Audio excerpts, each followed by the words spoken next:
Assalamualaikum warahmatullahi wabarakatuh. Welcome to my YouTube channel with me Prastyo, NPM 1911-040347. I'm from H class English Education major, Islamic University of Raden Intan Lampung.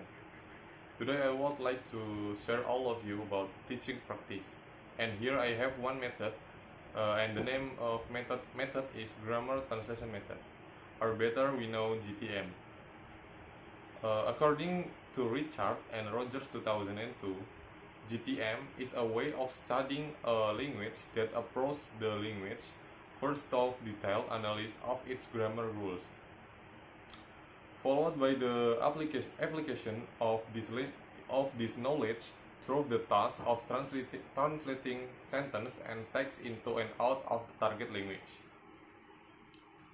Grammar translation method was also called the classical method, and it was used to help the student in reading comprehension text in the foreign culture or in from the different language, and it was mainly focusing on reading and writing the grammar of the target language.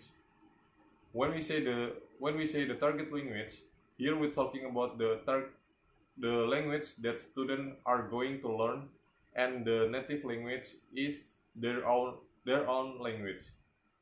For example, my native language is Indonesian, so my target language that I could be learning is English.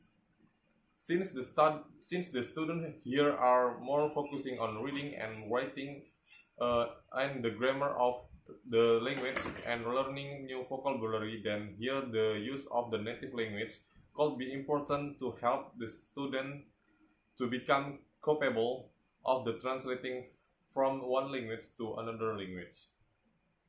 So that's a theoretical background for a grammar translation method. Now let's take some of the technique that you can use to apply in your own classroom.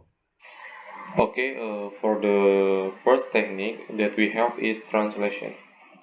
This technique is very simple because we as a teacher must give some sentence in bahasa, and the student must translate in English.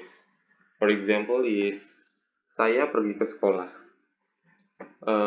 Saya yang berarti dalam bahasa Inggris I, pergi yang berarti go, ke yang berarti to, dan sekolah yang berarti school akan menjadi I go to school. The second example is saya makan ayam goreng.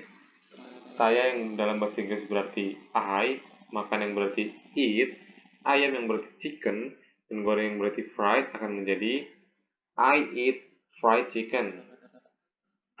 And the last example is saya membaca buku. Saya yang berarti I, membaca yang berarti read, dan buku yang berarti book akan menjadi I read a book. With this technique, we can help the student to learn some vocabulary and help the student to stop using the native language or mother tongue.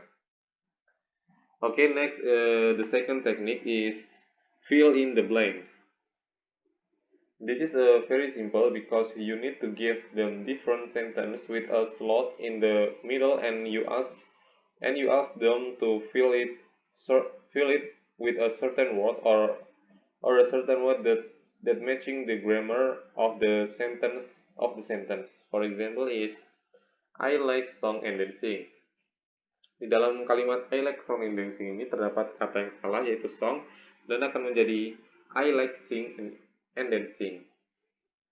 The second example is Brandon should have did the work. Untuk kalimat yang benar adalah Brandon should have done the work. Brandon seharusnya menyelesaikan pekerjaannya.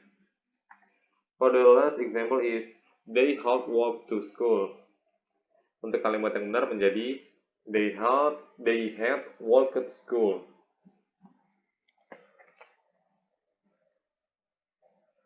This way, we'll be trying to get the best possible word that can be used in the sentence. And the last technique is using synonym and antonym.